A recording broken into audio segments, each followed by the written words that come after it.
Peppers and How They Grew, by Margaret Sidney. Chapter 21. Phronsie. Phronsie was toiling up and down the long oak staircase the next morning, slowly going from one step to the other, drawing each little fat foot into place laboriously, but with a pleased expression on her face that only gave some small idea of the rapture within. Up and down she had been going for a long time, perfectly fascinated, seeming to care for nothing else in the world but to work her way up to the top of the long flight, only to turn and come down again. She had been going on so for some time, till at last Polly, who was afraid she would tire herself all out, sat down at the foot and begged and implored the little girl, who had nearly reached the top, to stop and rest. "You'd be tired to death, Phronsie," she said, looking up at the small figure on its toilsome journey. "Well, you must have gone up 1,000,000 times. Do sit down, pet. We're all going out riding, Phronsie, this afternoon, and you can't go if you're all tired out." "I won't be tired, Polly," said Phronsie, turning around and looking at her. "Do let me go, just once more." "Well," said Polly, who never could refuse her anything, "just once, Phronsie, and then you must stop." So Phronsie kept on her way rejoicing, while Polly still sat at the lowest stair and drummed impatiently on the stair above her, waiting for her to get through. Jappy came through the hall and found them thus. "Hello, Polly," he said, stopping suddenly. "What's the matter?"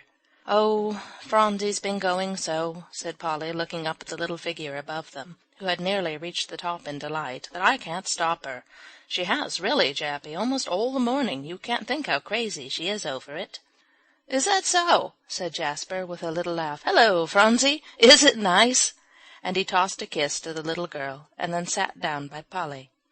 "Oh," said Phronsie, turning to come down, "it's the beautifulest place I ever saw, Jasper, the very beautifulest." "I wish I could have her picture painted," whispered Jasper enthusiastically. "Look at her now, Polly, quick." "Yes," said Polly, "isn't she sweet?" "Sweet," said Jasper, "I should think she was." The sunlight, through an oriel window, fell on the childish face and figure, glinting the yellow hair and lighting up the radiant face, that yet had a tender, loving glance for the two who waited for her below. One little foot was poised, just in the act of stepping down to the next lower stair, and the fat hand grasped the polished railing, expressive of just enough caution to make it truly childish. In after years, Jasper never thought of Phronsie without bringing up this picture on that April morning, when Polly and he sat at the foot of the stairs, and looked up and saw it. "Where's Jap?" called one of the boys, and then there was a clatter out into the hall. "What are you doing?" said Van, coming to a full stop of amazement, and stared at them. "Resting," said Jappy concisely. "What do you want, Van?" "I want you," said Van. "We can't do anything without you, Jappy, you know that." "Very well," said Jasper, getting up. "Come on, Polly, we must go." "And Phronsie," said Van, anxiously looking up to Phronsie, who had nearly reached them by this time. "We want her too." "Of course," said Polly, running up and meeting her to give her a hug. "I don't go unless she does." "Where are we going, Polly?" asked Phronsie, looking back longingly to her beloved stairs as she was borne off. "To the greenhouse, chick," said Jasper, "to help Turner. It'll be good fun, won't it, Polly?" "What's a greenhouse?" asked the child wonderingly. "All green, Jasper?" "Oh, dear me," said Van, doubling up. "Do you suppose she thinks it's painted green?" "It's green inside, Phronsie dear," said Jasper kindly, "and that's the best of all." When Phronsie was really let loose in the greenhouse, she thought it decidedly best of all, and she went into nearly as much of a rapture as Polly did on her first visit to it. In a few moments she was cooing and jumping among the plants, while old Turner, staid and particular as he was, laughed to see her go. "She's your sister, Miss Mary, ain't she?" at last he asked, as Phronsie bent lovingly over a little pot of heath, and just touched one little leaf carefully with her finger. "Yes," said Polly, "but she don't look like me." "She is like you," said Turner respectfully, "if she don't look like you, and the flowers know it too," he added, "and they'll love to see her coming just as they do you." For Polly had won the old gardener's heart completely by her passionate love for flowers, and nearly every morning a little nosegay, fresh and beautiful, came up to the house for Miss Mary. And now nobody liked to think of the time, or to look back to it when Phronsie hadn't been in the house. When the little feet went pattering through the halls and over stairs, it seemed to bring sunshine and happiness into everyone's heart just to hear the sounds. Polly and the boys in the schoolroom would look up from their books and nod away brightly to each other, and then fall to faster than ever on their lessons, to get through the quicker to be with her again. One thing Phronsie always insisted on, and kept to it pertinaciously, and that was to go into the drawing-room with Polly when she went to practice, and there, with one of her numerous family of dolls, to sit down quietly in some corner and wait till she got through. Day after day she did it, until Polly, who was worried to think how tedious it must be for her, would look around and say, "Oh, childie, do run out and play."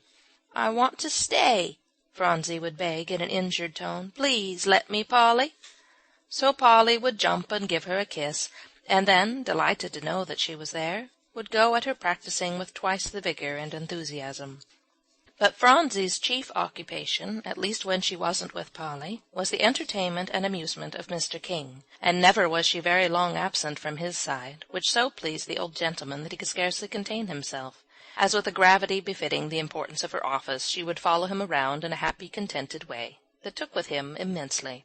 And nowadays no one ever saw the old gentleman going out of a morning, when Jasper was busy with his lessons, without Phronsie by his side, and many people turned to see the portly figure with the handsome head bent to catch the prattle of a little sunny-haired child who trotted along, clasping his hand confidingly. And nearly all of them stopped to gaze a second time before they could convince themselves that it was really that queer, stiff old Mr. King of whom they had heard so much. And now the accumulation of dolls in the house became something alarming, for Mr. King, observing Phronsie's devotion to her family, thought there couldn't possibly be too many of them, so he scarcely ever went out without bringing home one at least to add to them, until Phronsie had such a remarkable collection as would have driven almost any other child nearly crazy with delight. She, however, regarded them something in the light of a grave responsibility, to be taken care of tenderly, to be watched over carefully as to just the right kind of bringing up, and to have small morals and manners taught in just the right way. Phronsie was playing in the corner of Mrs. Whitney's little boudoir, engaged in sending out invitations for an elaborate tea-party to be given by one of the dolls, when Polly rushed in with consternation in her tones and dismay written all over her face. "What is it, dear?" asked Mrs. Whitney, looking up from her embroidery. "Why," said Polly, "how could I? I don't see, but I've forgotten to write to Mamsie today. It's Wednesday, you know, and there's Monsieur coming." And poor Polly looked out in despair to see the lively little music teacher advancing towards the house at an alarming rate of speed. "Oh, that's because you were helping Van so long last evening over his lessons," said Mrs. Whitney. "I'm so sorry." "Oh, no," cried Polly, honestly. "I had plenty of time, but I forgot 'twas Mamsie's day. What will she do?" "You'll have to let it go now till the afternoon, dear. There's no other way. It can go in the early morning mail." "Oh, dear," sighed Polly, "I suppose I must." And she went down to meet Monsieur with a very distressed little heart. Phronsie laid down the note of invitation she was scribbling and stopped to think, and a moment or two after, at a summons from a caller, Mrs. Whitney left the room. "I know I ought to," said Phronsie to herself and the dolls. "Yes, I know I had. Mamsie will feel, oh, so bad when she don't get Polly's letter. I know the way. I do, truly." She got up and went to the window, where she thought a minute, and then, coming back, she took up her little stubby pencil, and bending over a small bit of paper, she commenced to trace with laborious effort and much hard breathing some very queer hieroglyphics that to her seemed to be admirable, as at last she held them up with great satisfaction. "Good-bye," she said then, getting up and bowing to the dolls who sat among the interrupted invitations. "I won't be gone but little bit o' 1 minute." And she went out determinedly and shut the door. Nobody saw the little figure going down the carriage drive, so, of course, nobody could stop her. When Phronsie got to the gateway, she looked up and down the street carefully either way. "Yes," she said at last, "it was down here. I'm very sure. I went with Grandpa," and immediately turned down the wrong way, and went on and on, grasping carefully her small and by this time rather soiled bit of paper. At last she reached the business streets, and although she didn't come to the post office, she comforted herself by the thought, "It must be coming soon. I guess it's round this corner." She kept turning corner after corner, till at last a little anxious feeling began to tug at her heart, and she began to think, "I wish I could see Polly." And now she had all she could do to get out of the way of the crowds of people who were pouring up and down the thoroughfare. Everybody jostled against her and gave her a push. "Oh, dear," thought Phronsie, "there's such a many big people." And then there was no time for anything else but to stumble in and out to keep from being crushed completely beneath their feet. At last an old huckster woman, in passing along, knocked off her bonnet with the end of her big basket, which flew around and struck Phronsie's head. Not stopping to look into the piteous brown eyes, she strode on without a word. Phronsie turned in perfect despair to go down a street that looked as if there might be room enough for her in it. Thoroughly frightened, she plunged over the crossing to reach it. "Look out!" cried a ringing voice. "Stop! That little girl'll be killed," said others with bated breath, as a powerful pair of horses, whose driver could not pull them up in time, dashed along just in front of her. With one cry, Phronsie sprang between their feet and reached the opposite curbstone in safety. The plunge brought her up against a knot of gentlemen who were standing talking on the corner. "What's this?" asked one, whose back, being next the street, hadn't seen the commotion, as a small object dashed into their midst and fell up against him. "Didn't you see that narrow escape?" asked a second, whose face had paled in witnessing it. "This little girl was nearly killed a moment ago. Careless driving enough." And he put out his hand to catch the child. "Bless me!" cried a third, whirling around suddenly. "Bless me! You don't say so! Why—" With a small cry, but gladsome and distinct in its utterance, Phronsie gave one look. "Oh, Grandpa!" was all she could say. "Oh, where?" Mr. King couldn't possibly have uttered another word, for then his breath gave out entirely as he caught the small figure. "I went to the post office," said the child, clinging to him in delight, her tangled hair waving over the little white face, into which a faint pink color was quickly coming back. "Only it wouldn't come, and I walked and walked. Where is it, Grandpa?" And Phronsie gazed up anxiously into the old gentleman's face. "She went to the post office?" Turning around on the others fiercely, as if they had contradicted him. "Why, my child, what were you going to do?" "Mamsie's letter," said Phronsie, holding up for inspection the precious bit, which by this time was decidedly forlorn. "Polly couldn't write, and Mamsie feels so bad not to get one. She would really," said the child, shaking her head very soberly, "for Polly said so." "And you've been—oh, I can't think of it," said Mr. King, tenderly taking her up on his shoulder. "Well, we must get home now, or I don't know what Polly will do." And without stopping to say a word to his friends, he hailed a passing carriage, and putting Phronsie in, he commanded the driver to get them as quickly as possible to their destination. In a few moments they were home. Mr. King pushed into the house with his burden. "Don't anybody know," he burst out, puffing up the stairs and scolding furiously at every step, "enough to take better care of this child than to have such goings-on?" "What is the matter, father?" asked Mrs. Whitney, coming up the stairs after him. "What's happened out of the way?" "Out of the way!" roared the old gentleman irascibly. "Well, if you want Phronsie racing off to the post office by herself and nearly getting killed, poor child, yes, Marian, I say nearly killed," he continued. "What do you mean?" gasped Mrs. Whitney. "Why, where have you been?" asked the old gentleman, who wouldn't let Phronsie get down out of his arms under any circumstances. So there she lay, poking up her head like a little bird, trying to say she wasn't in the least hurt.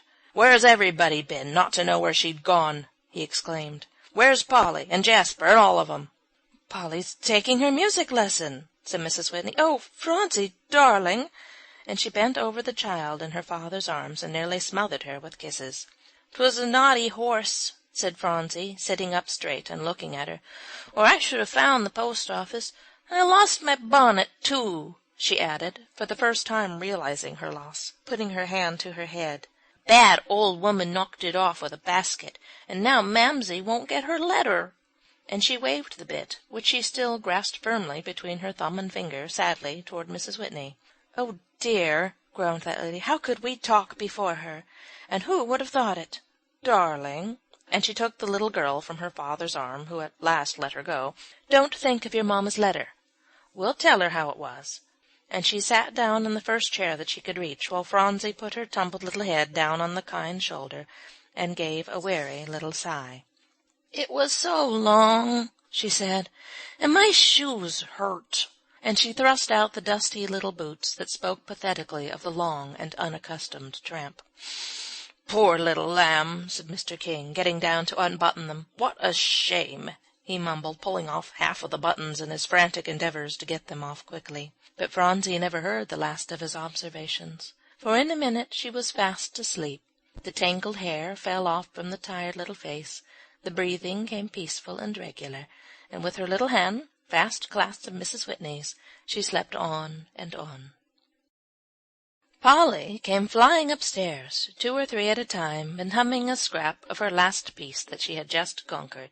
"Phronsie!" she called with a merry little laugh. "Where?" "Hush!" said Mr. King warningly. And then, just because he couldn't explain there without waking Phronsie up, he took hold of Polly's 2 shoulders and marched her into the next room, where he carefully closed the door, and told her the whole thing, using his own discretion about the very narrow escape she had passed through. He told enough, however, for Polly to see what had been so near to them, and she stood there so quietly, alternately paling and flushing as he proceeded, till at last, when he finished, Mr. King was frightened almost to death at the sight of her face. "Oh, goodness me, Polly," he said, striding up to her, and then fumbling around on the table to find a glass of water.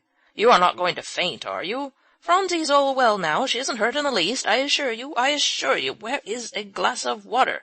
Marian ought to see that there's some here. Stupid Jane!" And in utter bewilderment he was fussing here and there, knocking down so many things in general that the noise soon brought Polly to with a little gasp. "Oh, don't mind me, Mr. King. I'm all well."